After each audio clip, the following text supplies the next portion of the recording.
जितने भी स्टूडेंट्स और सीवी रमन टैलेंट टेस्ट में भाग लिए हैं उनके लिए ये वीडियो बेहद ही इम्पोर्टेंट होने वाली है। इस वीडियो में उनके लिए बेहद इम्पोर्टेंट ऑब्जेक्टिव क्वेश्चन होने वाले हैं जो कि उनके एग्ज़ाम से बहुत ही इम्पोर्टेंट होने वाले हैं। तो आप सब इस वीडियो को ध्यान से देखिएगा और एक भी क्वेश्चन को मिस मत कीजिएगा। और जो भी क्वेश्चन इंपॉर्टेंट है आप उनको याद कर लीजिएगा, एक भी क्वेश्चन को छोड़ना नहीं है। आप लोगों को तैयारी ऐसे करना है जैसे कि क्वेश्चन देखते ही आप लोगों से सवाल बन जाए कि ये इसका सवाल का आंसर तो यही होने वाला है। तो ऐसे आप लोगों को प्रैक्टिस करना है। तो ये एक प्रैक्टिस वीडियो होने वाला है। इसमें आपको बहुत सारे ऑब्जेक्टिव क्वेश्चन दिए जाएंगे जो कि बेहद ही इंपॉर्टेंट है और ये सभी क्लासों के लिए होने वाला है। ये कोई स्पेसिफिक क्लास के लिए नहीं है। तो आप ये कमेंट बॉक्स में मत पूछिएगा कि ये किस क्लास का है। तो चलिए वीडियो को शुरू करते हैं। तो अगर आप हमारे चैनल पर नए हैं तो चैनल को सब्सक्राइब करके घंटी को ऑल पर सिलेक्ट कर ले ताकि कोई भी वीडियो सबसे पहले आप तक पहुँचे। और वीडियो को अपने दोस्तों में ज़रूर शेयर कीजिएगा और वीडियो को लाइक ज़रूर कीजिएगा। तो चलिए, ये सारे क्वेश्चन इंपॉर्टेंट होने वाले हैं और आपके एग्ज़ाम में कुछ क्वेश्चन तो ऐसे ही पूछ दिए जाएंगे जो कि इस सेशन में होने वाले हैं। तो इसलिए आपको ध्यान से देखना है और सवाल इसी के इर्द गिर्द से पूछा जाएगा। तो देखिए, सबसे पहला आपको सवाल क्या है। सबसे पहला आपका सवाल है कि फ्रीज में उपयोग होने वाली कौन सी गैस है। फ्रीज में उपयोग होने वाली कौन सी गैस है, तो उसको हम लोग बोलते हैं फ्रीऑन। उसको हम लोग बोलते हैं फ्रीऑन। फ्रीज में उपयोग होने वाली फ्रीऑन गैस होती है। यानी पहला सवाल का राइट आंसर ऑप्शन बी होने वाला है। अगला सवाल देखिए क्या है। प्रश्न संख्या 2 कि परमाणु में प्रोटॉन और न्यूट्रॉन कहाँ स्थित होते हैं। परमाणु में प्रोटॉन और न्यूट्रॉन कहाँ स्थित होते हैं, तो परमाणु में प्रोटॉन और न्यूट्रॉन नाभिक में उसके स्थित होते हैं। प्रोटॉन और न्यूट्रॉन उसके नाभिक में स्थित होते हैं। वहीं बात करें इलेक्ट्रॉन की, तो वो नाभिक के चारों ओर चक्कर लगाता है। इलेक्ट्रॉन नाभिक के चारों ओर चक्कर लगाता है और प्रोटॉन और न्यूट्रॉन ये दोनों नाभिक में स्थिर रहते हैं।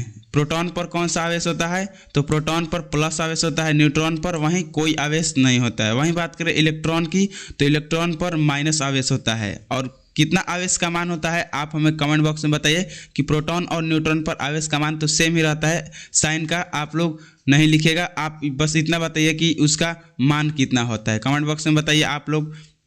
देखिए, अगला सवाल है कि कौन सा रासायनिक तत्व पानी के संपर्क में जलता है। कौन सा तत्व रासायनिक तत्व पानी के संपर्क में जलता है, तो इसका राइट आंसर होने वाला है सोडियम। सोडियम जिसका प्रतीक होता है Na। सोडियम जिसका प्रतीक होता है Na, इसको सोडियम कहते हैं। इसका परमाणु संख्या 11 होता है और इसका परमाणु द्रव्यमान 23 होता है। और कैल्शियम Ca, पोटेशियम का K और लोहा का Fe होता है। और इस क्वेश्चन के हिसाब से इसका राइट आंसर सोडियम होने वाला है। अगला सवाल है कि लिटमस पेपर का नीला रंग किस अम्ल में लाल पेपर का नीला रंग अम्ल में किस रंग में बदलता है। अगर लिटमस पेपर का नीला रंग है वो अम्ल में डाला जाए तो वह किस रंग में बदलता है, तो इसका राइट आंसर है अम्ल में वह लाल रंग का बदल जाता है। और वहीं अगर क्षार में डालेंगे तो उसका कलर नीला हो जाता है। क्षार में नीला होता है और वहीं अम्ल में डालेंगे तो वह लाल हो जाता है। अगला सवाल है कि मिथाइल ऑरेंज का उपयोग किसके परीक्षण में किया जाता है। तो मिथाइल ऑरेंज का परीक्षण किया जाता है कि किसी पदार्थ को जांचने में कि वह अम्लीय है या क्षारीय है। यानी अम्ल और क्षार का परीक्षण करने में किया जाता है। ऑप्शन बी हमारा राइट आंसर होने वाला है, अम्ल और क्षार का। अगला सवाल देखिए क्या है। अगला सवाल है कि विद्युत प्रतिरोध की एसआई यूनिट क्या है। विद्युत प्रतिरोध का एसआई यूनिट आप सब लोगों को पता होगा कि विद्युत प्रतिरोध का एसआई यूनिट ओम होता है। ऑप्शन बी हमारा राइट आंसर होने वाला है। विद्युत प्रतिरोध का एसआई यूनिट ओम होता है। अगला सवाल है कि विद्युत चुम्बकीय तरंगों का खोज किसने की थी। विद्युत चुम्बकीय तरंगों की खोज किसने की थी, तो उसको खोज की थी जेम्स क्लर्क मैक्सवेल ने। मैक्सवेल ने खोज की थी विद्युत चुम्बकीय तरंगों की खोज मैक्सवेल ने की थी। अगला सवाल है कि किसी शरीर का जड़त्व किस पर निर्भर करता है। किसी शरीर का जड़त्व किस पर निर्भर करता है, तो शरीर का जड़त्व द्रव्यमान पर निर्भर करता है। जड़त्व किस पर निर्भर करता है, द्रव्यमान पर। अगला सवाल है कि कौन सी प्रक्रिया में ऊष्मा का स्थानांतरण तरंगों के माध्यम से होता है, कौन सी प्रक्रिया में। तो देखिए ऑप्शन क्या है, ऑप्शन ए है संवहन, ऑप्शन बी है चालकता, ऑप्शन सी है विकिरण, ऑप्शन डी है संघनन। तो इसका राइट आंसर होने वाला है विकिरण। विकिरण प्रक्रिया में ऊष्मा का स्थानांतरण तरंगों के माध्यम से होता है। अगला सवाल है 10 नंबर सवाल है कि रेडियो तरंगे किस स्पेक्ट्रम का हिस्सा होती है। रेडियो तरंगे किस स्पेक्ट्रम की हिस्सा होती है। तो तरंगे एक प्रकार की विद्युत चुम्बकीय होती है, तरंगे विद्युत चुम्बकीय तरंगे यही स्पेक्ट्रम का हिस्सा होती है। अगला सवाल है 11 नंबर की पत्तियों का हरा रंग किसके कारण होता है। तो ये तो सबको पता होगा कि पत्तियों का हरा रंग क्लोरोफिल के कारण होता है, पत्तियों में यह उपस्थित होता है। अगला सवाल है कि मानव शरीर का सामान्य रक्तचाप कितना होता है, यानी सामान्य ब्लड प्रेशर कितना होता है। तो 120/80 या 80/120, 120/80 इसका राइट आंसर होने वाला है। अगला सवाल है कि कौन सा अंग लार का उत्पादन करता है, कौन सा अंग लार का उत्पादन करता है। तो लार ग्रंथि जो कि मुंह में पाई जाती है, जो भोजन पाते ही वह लार छोड़ने लगती है। लार क्यों छोड़ा जाता है। तो लार भोजन को अच्छी तरह से मिलाने के लिए मुंह में लार का उत्पादन किया जाता है। अगला सवाल है कि डीएनए का पूरा नाम क्या है। तो इसको हमने पिछले सेशन में कराया था कि डीएनए का पूरा नाम क्या है। तो deoxy ribo nucleic acid, deoxy ribo nucleic acid किस ऑप्शन में है। ऑप्शन बी में है, ऑप्शन बी हमारा राइट आंसर होने वाला है। ये क्वेश्चन बेहद ही इंपॉर्टेंट है, इसलिए यह सभी सेशनों में डाला गया है, इसको आप अच्छे से याद कर लीजिएगा। अगला सवाल है कि मानव शरीर का कौन सा अंग प्रतिरक्षा प्रणाली का हिस्सा है। मानव शरीर का कौन सा अंग प्रतिरक्षा प्रणाली का हिस्सा है। तो उसको हम लोग बोलते हैं थाइमस। थाइमस एक ऐसा अंग है जो कि प्रतिरक्षा प्रणाली का हिस्सा है, और जो रोग प्रतिरोधक क्षमता जो होता है वो WBC होता है, रोग प्रतिरोधक क्षमता WBC को कहते हैं। अगला सवाल है कि पृथ्वी पर सबसे अधिक कार्बन डाइऑक्साइड अवशोषित कौन करता है। पृथ्वी पर सबसे अधिक कार्बन डाइऑक्साइड कौन अवशोषित करता है। तो पेड़ जो होता है वो कार्बन डाइऑक्साइड अवशोषित करके और ऑक्सीजन का उत्पादन करता है, ऑक्सीजन का उत्पादन करता है पेड़। इसलिए पेड़ बचाइए और धरती को बचाइए, ये नारा लगाया जाता है। अगला सवाल है कि कौन सी गैस पर्यावरण में ओजोन परत के क्षय का मुख्य कारण है। कौन सा गैस। तो उसको हम लोग बोलते हैं क्लोरोफ्लोरोकार्बन। क्लोरोफ्लोरोकार्बन उसका राइट आंसर होने वाला है, यानी CFC क्लोरोफ्लोरो। ये घरों में AC रेफ्रिजरेटर के कारण बहुत अधिक उत्पन्न होती है, ये क्लोरोफ्लोरोकार्बन। अगला सवाल है कि पृथ्वी पर पानी का सबसे बड़ा स्रोत कौन सा है। तो पृथ्वी पर सबसे बड़ा पानी का स्रोत महासागर है, जिसमें अपार मात्रा में पानी पाई जाती है। अगला सवाल है कि किसके कारण अम्लीय वर्षा होती है। किसके कारण अम्लीय वर्षा होती है। तो एक सल्फर डाइऑक्साइड होती है और एक नाइट्रोजन ऑक्साइड होती है। तो ऑप्शन में हमको सिर्फ सल्फर डाइऑक्साइड दिख रहा है, तो इसका राइट आंसर सल्फर डाइऑक्साइड होने वाला है। अगला सवाल है कि किसी भी जीवित प्राणी का प्राथमिक ऊर्जा का स्रोत कौन सा है। किसी भी जीवित का प्राथमिक ऊर्जा का स्रोत कौन सा है। तो कार्बोहाइड्रेट। जीवित प्राणी के लिए प्राथमिक ऊर्जा का स्रोत कार्बोहाइड्रेट है। वहीं बात करें पौधों के लिए, तो पौधों के लिए प्राथमिक ऊर्जा का स्रोत सूर्य है। अगला सवाल है कि तारों का रंग निर्धारण किसके आधार पर होता है। तो तारों का रंग निर्धारण उसके तापमान पर निर्धारित किया जाता है।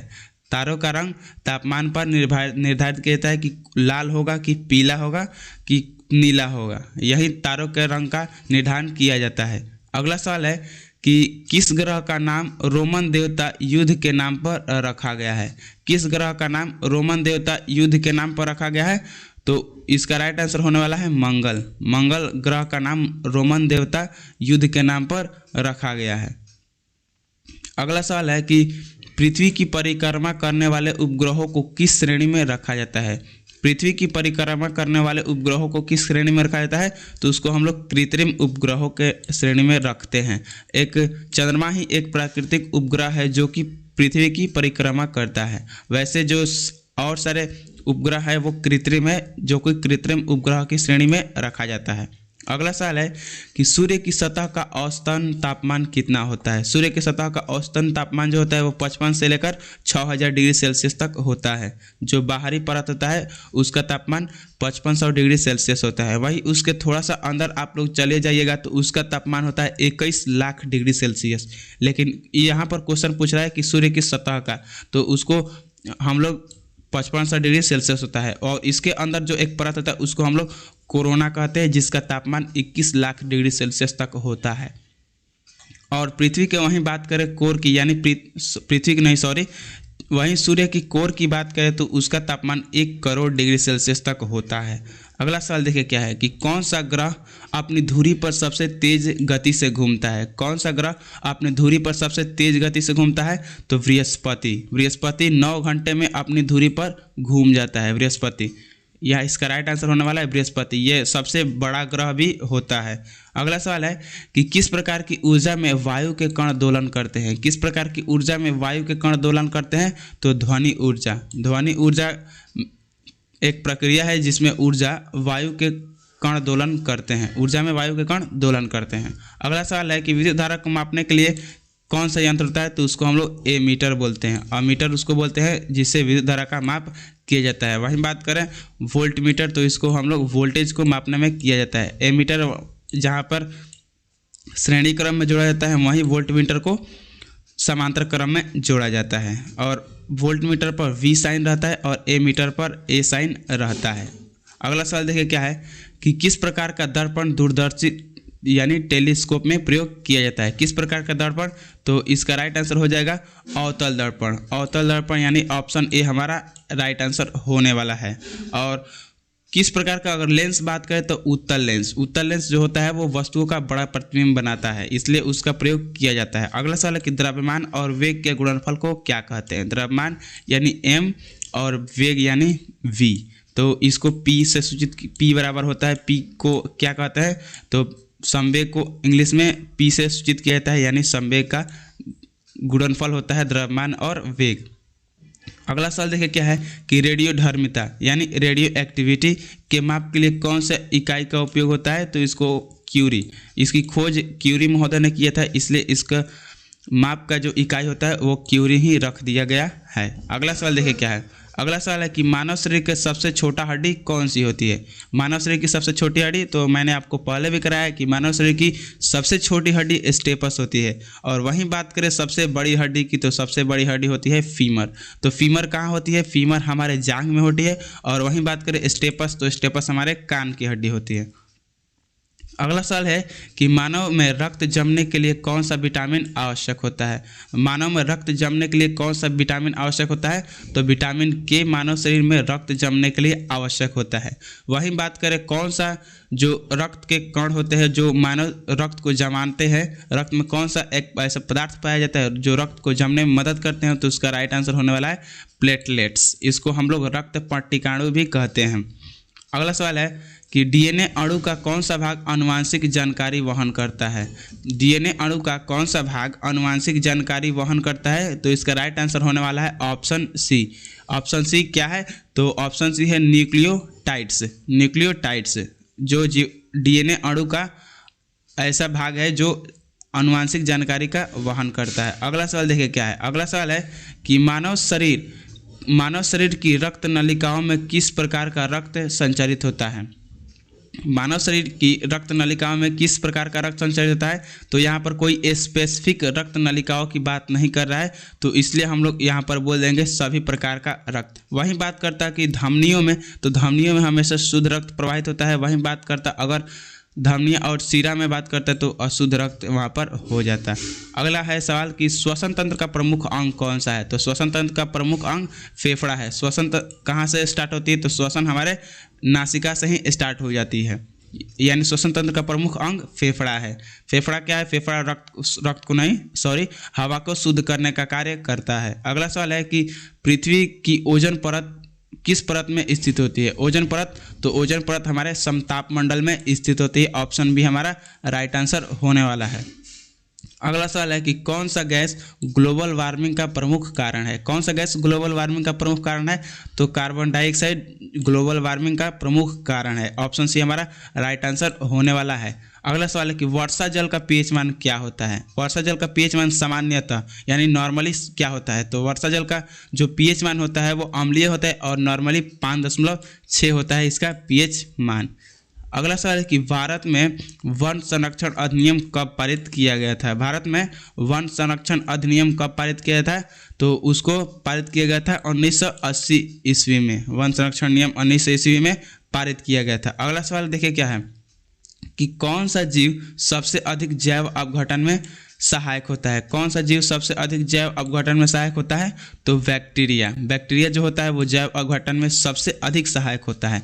अगला सवाल देखिए 41 नंबर क्या है कि किस प्रकार के पदार्थ में एक ध्वनि तरंग आसानी से नहीं गुजरती है? किस प्रकार के पदार्थ में?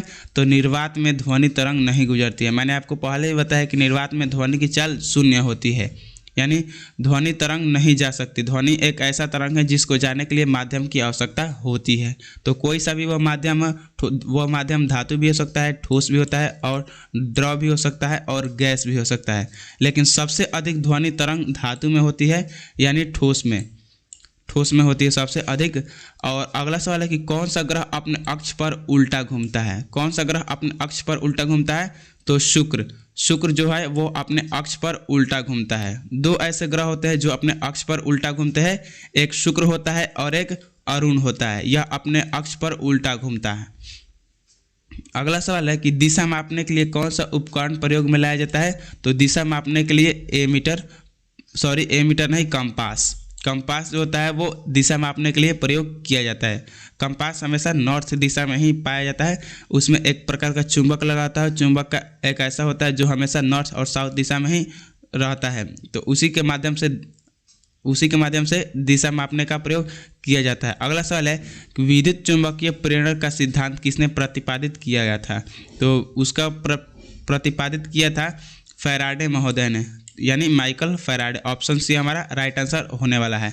अगला सवाल है कि किस गैस को ठंडी गैस कहा जाता है? किस गैस को ठंडी गैस कहा जाता है? तो अमोनिया को। अमोनिया एक प्रकार का ठंडा गैस है जिसका सूत्र क्या होता है? अमोनिया का सूत्र क्या होता है? तो NH3 अमोनिया का सूत्र होता है। तो इस सेशन में इतना ही प्रश्न है। तो कैसा लगा ये वीडियो और कैसा लगा इस सभी क्वेश्चन आप हमें कमेंट बॉक्स में बताइए। और ये सारे के सारे क्वेश्चन आप लोगों के लिए इंफॉर्मेटिव है, तो आप कमेंट बॉक्स में बताइए कि आप लोगों को कितना सवाल मालूम था और कितना सवाल नहीं मालूम था। जो भी सवाल मालूम नहीं था उसको आप लोग याद कर लीजिए और एक भी क्वेश्चन को छोड़िएगा मत। जितना आप लोगों को बोल है उतना सभी सवाल को कर लीजिएगा, तो आप लोगों से एग्ज़ाम मिस नहीं होगा। तो ऐसे ही मिलते हैं किसी इंफॉर्मेटिव वीडियो के साथ।